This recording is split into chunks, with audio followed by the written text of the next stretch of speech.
लड़ना होगा, कृपया यहाँ से जाए नहीं। री एग्जाम उम्मीद पे दुनिया कायम है। उम्मीद करते कि आप लोग मेरा उम्मीद नहीं तोड़ेंगे। बच्चों का 1 डे 1 शिफ्ट 1 एग्जाम 1 पेपर। हम लोग हाथ जोड़ करके खड़े थे और हम लोगों के ऊपर लाठी चलाया गया। लोगों को 20 मिनट मिल रहा है लेट, किसी को 10 मिनट मिल रहा है लेट, किसी को आधा घंटा लेट मिल रहा है। एक रेस में जब रेस शुरू होती है तो सबको एक टाइम मिलता है ना, कि कोई आगे दौड़ जाता है कोई पीछे दौड़ेगा। गाँव को छोड़ोगे, लड़कियों को छोड़ोगे। अगर कोई पुलिस वुमेन रहती तो समझ में भी आता। आप उनके पेट पे मार रहे हो, पैर पे मार रहे हो, इधर मार रहे हो, ब्रेस्ट पे मार रहे हो, ये गलत है। और हम वहाँ पर चिल्ला के यही कह रहे थे हमारी बात तो सुन लो। लाठियाँ इतना बेरहमी से मारा गया हम लोगों को, इतनी बेरहमी से, उसका वीडियो भी रिकॉर्ड है। इतनी बेरहमी से हम लोगों को पीटा गया। उनका डंडा जो सरकारी डंडा होता है पाइप वाला, वो फेल हो गया मारते मारते। उसको पैर की टहनी तोड़कर, पैर की मोटा मोटा टहनी तोड़ के तब हम लोगों को दौड़ा दौड़ा के मारा। वो कह रहे हैं कि एडमिट कार्ड के अलावा ये पेपर आपने क्या लिया है। उन्हें खबर ही नहीं देना कि ये पेपर क्या है। मतलब कि मैम मेरा फोटो साफ नहीं था इसलिए मैंने ये फोटो डाला। नमस्कार, आप देख रहे हैं वक्त की आवाज इंडिया। मैं हूं आपके साथ खुशी गोस्वामी। अभी हम लोग मौजूद हैं गर्दनी बाग के जहां धरना स्थल पे, और आप लोग ये देख सकते हैं कि गेट लगा दिया गया है। यहाँ से गाड़ियां आया जाया करती है, 4 व्हीलर हो गया, ये सब जो कि ये गेट लगा दिया गया है। अब वो सब बंद हो गया, अब कोई भी गाड़ी नहीं आ रही है, जा रही है। और वहाँ पे आज बच्चों ने प्रोटेस्ट किया था, बीपीएससी आयोग जाने की कोशिश की थी, जिसके दौरान काफ़ी बच्चों को चोटें आई क्योंकि लाठी चार्ज भी किया गया था। हालांकि 2 जो हैं वो छात्र, जो लड़की हैं, उन लोगों को चोटें लगी हैं, जिसमें एक लड़की जो है वो पीएमसीएच में अभी भर्ती देख सकते हैं कि आगे चल के हम लोग दिखाएंगे कि कितनी भीड़ें हैं। जनसंख्या जो है लगातार रोज रोज बढ़ती जा रही है। आज 9वां दिन है छात्रों के प्रोटेस्ट का। भैया, आप लोग आज बीपीएससी आयोग की तरफ जाने की कोशिश की, आपको नहीं जाने दिया गया। बताया जा रहा है कि 2 बच्चियों को चोटें भी आई हैं। मतलब कैसे हुआ ये सब? कल हम लोग जा रहे थे आयोग के पास, ऐसे ही आयोग के पास घूमने के लिए जा रहे थे। सभी साथी मिल के जा रहे थे।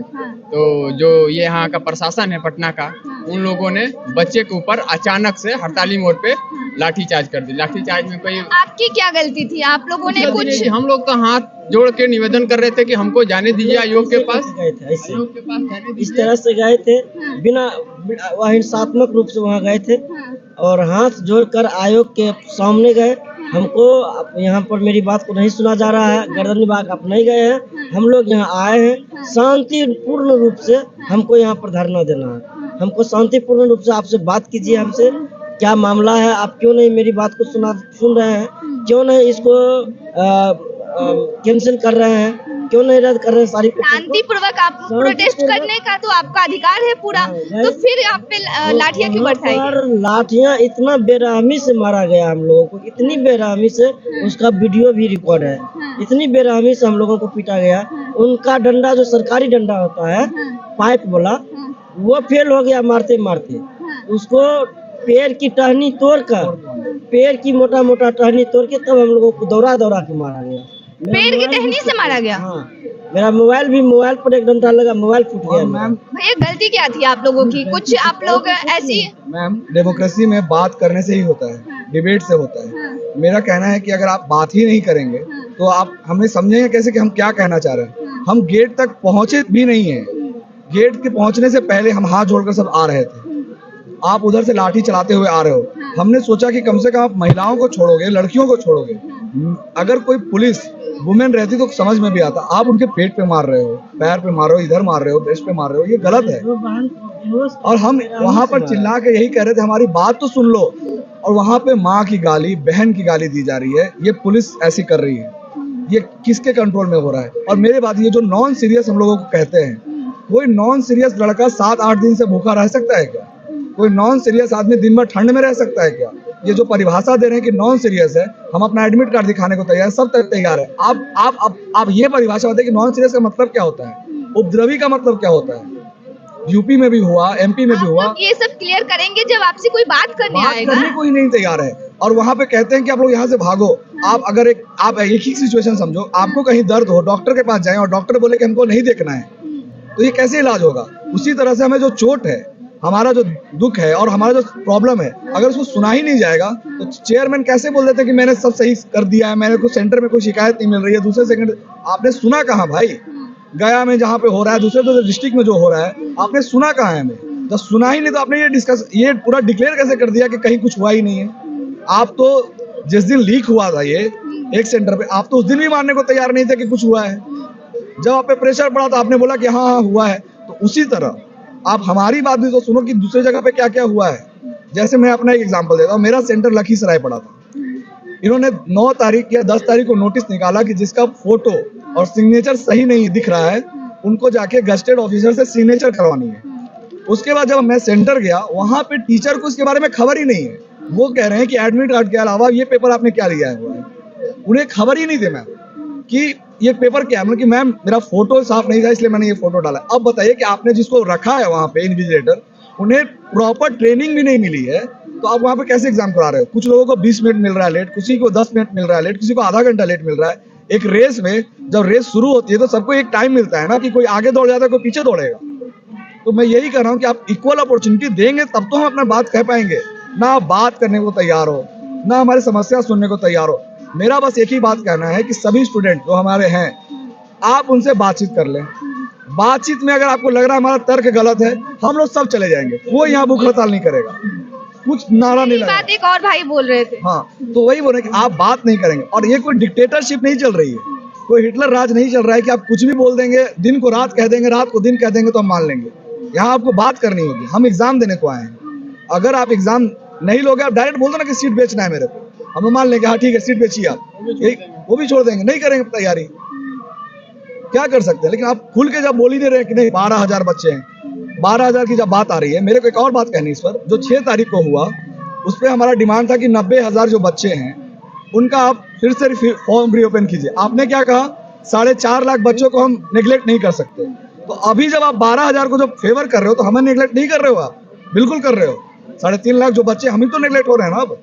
अब जब आप पेपर जो अभी दोगे, अगर वो भैया अगर मैं समझ पा रही हूँ तो जो बापू सभागार का हाँ। वहाँ का एग्जाम कैंसिल हो गया है। हाँ। आप लोगों की मांग है कि पूरी एग्जाम कैंसिल हो। मैम एक बात बताओ, एक क्रिकेट मैच हो उसमें एक ही टीम 2 बार इनिंग खेले, ये कैसा लगेगा?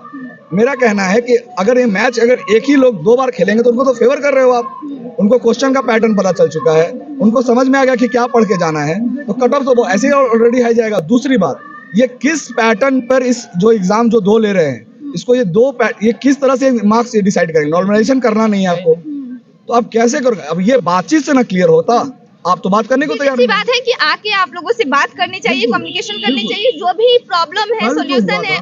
कल हम लोग जो गए थे, कल हमारा मुद्दा ये था कि हमारा एक बीच का छात्र सुसाइड कर लिया है, सोनू कुमार। ये हमारे लिए बहुत दुख की बात है कि कोई बच्चा आपके इस मेंटल प्रेशर की वजह से, और वो 2 दिन प्रोटेस्ट यहाँ आया भी है, वो ऐसा नहीं क्यों नहीं आया यहाँ, तो बच्चा आया था यहाँ पे। अब ये बताइए कि ये दुख जाहिर करने हम कहाँ जाएं? हमने बस मार्च निकाला कि हम शांतिपूर्वक वहां जाना चाहते हैं। आप वहां जाने तक छोड़िए, वहां 100 मीटर दूर पे ही हमने लाठी चलाना शुरू कर दिया। हमने बस सोचा कि लड़कों पे चला रहे हैं, आप तो महिलाओं पे भी चला रहे हैं। महिला पुलिस चलाए तो समझ में आता है, लेकिन महिला पुलिस तो नहीं थी वहां पे, आप कैसे भी चला। और माँ बहन की गाली देने के लिए आपको हक किसने दिया है? अभी 1 मिनट के लिए बात सोचिए कि अगर हम आप सब करते हैं, पुलिस का मतलब जो भी अधिकारी है वो सब करता है। अगर आप लोगों में कोई गलती होती तो हम लाठी चला रहे होते तब मार खाते ना। हम तो हाथ जोड़ के खड़े हैं। अगर अब जो बोलते हैं उपद्रवी के पास गोली होती है, उपद्रवी के पास लाठी होती है। उपद्रव कर रहे होते तो बिल्कुल हाथ जोड़ के आदमी उपद्रव नहीं कर सकता है। तो आप जो सोच रहे हो कि लाठी चला देंगे, इससे शांत हो जाएंगे, गर्दनी बाग से हट जाएंगे, हम लोग कहीं नहीं हटने वाले। जब तक हमें न्याय नहीं मिलेगा हम नहीं हटने वाले। मैम ये शिक्षा सत्याग्रह है और हम लोग लाठी चलाने वाले लोग नहीं है। हम लोग हाथ जोड़ करके खड़े थे और हम लोगों के ऊपर लाठी चलाया गया है। ये कहाँ तक जायज है?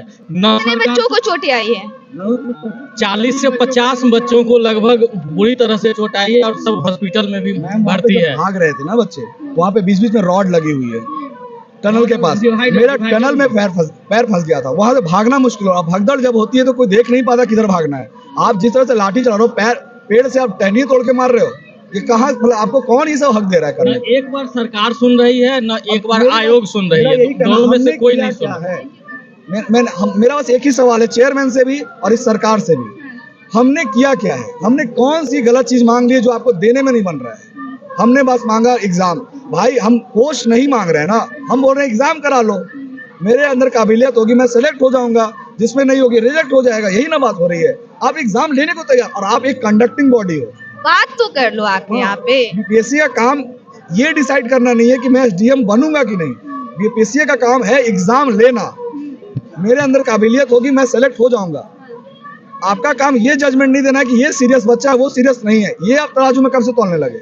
चेयरमैन का काम ये थोड़ी है कि आप एक काम कीजिए ना, तो फिर अगले साल से आप ये काम कीजिए, सीरियस और नॉन सीरियस बच्चों का लिस्ट बना लीजिए और सीरियस बच्चों को बुला लीजिए पहली फॉर्म भरने के लिए। नॉन सीरियस से पैसा क्यों लेते हैं आप? 600 रुपया मैंने भी दिया, सभी ने दिया है, तो नॉन सीरियस से पैसा लेना बंद कीजिए। अब छांट लीजिए, जो छन्नी से छान के जो 12,000 अलग कर रहे हैं उससे जरा पहले ही छांट लिया कीजिए ना, फॉर्म ही नहीं भरेंगे हम लोग। बस फेयर एग्जाम होना चाहिए, हम लोग यही चाहते हैं, फ्री और फेयर एग्जाम, और 1 शिफ्ट में सबका एग्जाम होना चाहिए, 1 डे में होना चाहिए। सभी बच्चों का 1 डे 1 शिफ्ट 1 एग्जाम 1 पेपर, यही एक जनरल बात मैं बता रहा हूँ, ये बीपीएससी के एग्जाम बहुत बड़ी एग्जाम है। जनरल एग्जाम जो 10th लेवल की भी होती है, 12th की भी होती है, उसका भी 2 पेपर तो नहीं होता है ना। एक बार कुछ बच्चे एग्जाम देके चले जाएंगे, उसके बाद कुछ और पेपर होगा, ऐसा कुछ नहीं होता, एक ही एग्जाम होता है। तो ये तो बेसिक सा बात है, हम कुछ और नहीं मांग रहे कि हमें कुछ अलग सा दे दीजिए। आप कैसे करेंगे जब नॉर्मलाइजेशन करना नहीं है? तो जब आप 4 तारीख को जो पेपर लेंगे उसको आप कैसे जस्टिफाई करेंगे कि किसको आप ज्यादा दे रहे हैं, किसको कम देना है? हमें मान लीजिए 90 आ रहा है, किसी को 110 आ रहा है, तो क्या उसको बोल देंगे टफ पेपर था? वो बात ही नहीं है। आपने तो 6 तारीख से पहले भी बरगला के रखा सबको कि नॉर्मलाइजेशन होगा कि नहीं होगा।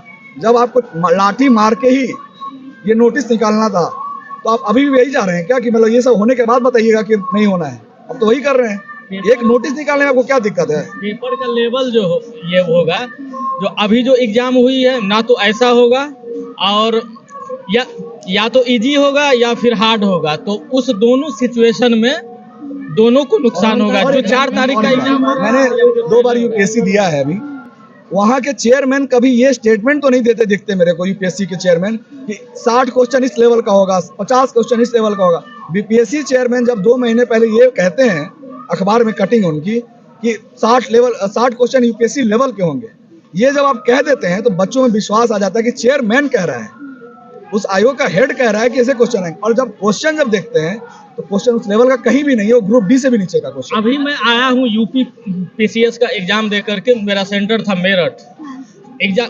मैं जब वहाँ मेरठ में गया, क्वेश्चन खोल के देखा, मुझे इतना अच्छा लगा, वो सारा स्टेटमेंट बेस्ड था और बनाने में इतना मजा भी आ रहा था। और यहाँ 1 लाइनर में क्या होता है, या तो आप जानते हो या फिर नहीं जानते हो, आप ना एलिमिनेट कर सकते हो ना कोई स्मार्ट गेस कर सकते हो। ये देख करके हम लोग इतना मतलब थ्योरेटिकली, मैंने 2 बार मेंस दिया है बीपीएससी का, फिर भी मैं आपके सामने हूँ। क्या हम लोग नॉन सीरियस हैं? तो ये बात यहाँ पर, एक तो क्वेश्चन सही से फ्रेम नहीं किया गया, हम लोगों के द्वारा उम्मीद ये किया गया था कि अच्छे लेवल का आएगा, लेकिन वो कुछ नहीं, 1 लाइनर। ऐसे में जो क्या कहते हैं सिपाही दरोगा, जो एकदम रट्टू मार टाइप के होते हैं, ये जो आप जो 60 क्वेश्चन वाला स्टेटमेंट नहीं देते, तो भी मैं समझता कि भाई आयोग का काम है क्वेश्चन पूछना, चाहे हाई पूछे चाहे लो पूछे। जब अब ये बोल देते हो ना कि मैं ये लेवल पे पूछूंगा, हर स्टेट सिविल सर्विसेज से अच्छा क्वेश्चन पूछूंगा, तो बच्चा उससे ज्यादा अपग्रेड करके पढ़ता है, स्टैंडर्ड उसका बढ़ जाता है, वो किताबें पढ़ने लगता है, ना कि गाइड नहीं रटने लग जाता। अभी जो आप एग्जाम 4 को ले हुए, अगर ये पैटर्न रहा जो 14 को रहा है, 13 को रहा है, तो 10 दिन काफी है किसी को भी रट के पहुंचने के लिए। ये भी तो मतलब कहा जा रहा है भैया कि अगर क्वेश्चन इतना ही हल्का था तो आप लोग अच्छे से मतलब नॉर्मली सॉल्व कर लेते। मैम हम लोग इस पेपर के लिए प्रिपेयर नहीं थे। अध्यक्ष महोदय ने कहा था, अभी जो भैया ने कहा कि 50 से 60% क्वेश्चन जो यूपीएससी लेवल के होंगे, ठीक है ना। आपने हमें मिसलीड किया, हमने मिसगाइड किया, हम लोगों को आपने कहा, आपको क्या जरूरत थी कहने की। और हमने भी 2 बार अटेम्प्ट दिया है यूपीएससी का। यूपीएससी के पेपर जो होते हैं कथन बेस्ड होते हैं, जैसे 2-4 कथन होते हैं। इस एग्जाम में 5 से 10 क्वेश्चन जो थे वो यूपीएससी लेवल के थे, जैसे प्रवर्तन वाला क्वेश्चन वगैरह था, वो मास वाला क्वेश्चन जो था, एटॉमिक मास वाला क्वेश्चन था। 5 से 10 क्वेश्चन। इसका मतलब आप हमें मिसगाइड कर रहे हैं। आपका पहले से प्लान था कि हम अधिकांश बच्चों को जो है मिसगाइड करें, आपने हमें मिसगाइड किया। आपको क्या जरूरत थी आपको पहले से ये इन्फॉर्मेशन बाहर करने की कि 50 से 60% क्वेश्चन जो है हम यूपीएससी लेवल का बना रहे हैं। आपने हमें ट्रूली मिसगाइड किया है। जैसे अब लोग ये लेवल होता ही नहीं है पीसीएस लेवल का, ये होता ही नहीं है। पिछले 2 बार के एग्जाम बहुत अच्छे गए थे, 68वीं 69वीं के लेवल बहुत अच्छे थे। हम लोग उस जिस लेवल का क्वेश्चन होना चाहिए उस लेवल का नहीं था। नहीं, हमें आप सरप्राइज करते, बताते नहीं। आपने हमें पहले बताया कि 50 से 60% क्वेश्चन जो यूपीएससी लेवल के होंगे, 10 क्वेश्चन भी नहीं थे उस लेवल के। हमने उस लेवल की तैयारी करी थी, कोई बात नहीं। उसके बावजूद भी अगर आप फेयर एग्जाम कंडक्ट करते तभी हम संतुष्ट हो जाते, चलो कोई बात नहीं, हमारा हुआ नहीं हुआ। मैं बता दूं, मेरा एग्जाम फिर भी निकल रहा है, मतलब मैं बॉर्डर पे हूँ, उसके बावजूद भी मैं इन लोगों के साथ खड़ा हूँ क्योंकि एग्जाम अनफेयर हुआ है।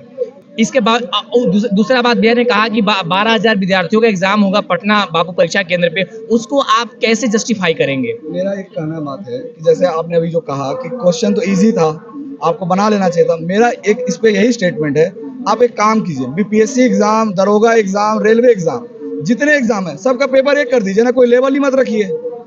आपको जब स्टैंडर्ड नहीं समझ में आ रहा कि एसडीएम से क्या पूछना है, क्लर्क से क्या पूछना है, दरोगा से क्या पूछना है, तो एक काम कीजिए, एक पेपर निकालिए सरकारी नौकरी का और एक ही एग्जाम लीजिए, उसमें आप छांटिए कि कौन दरोगा बनेगा कौन नहीं बनेगा। जब यही करना है आपको, यूपीएससी ऐसा नहीं करती।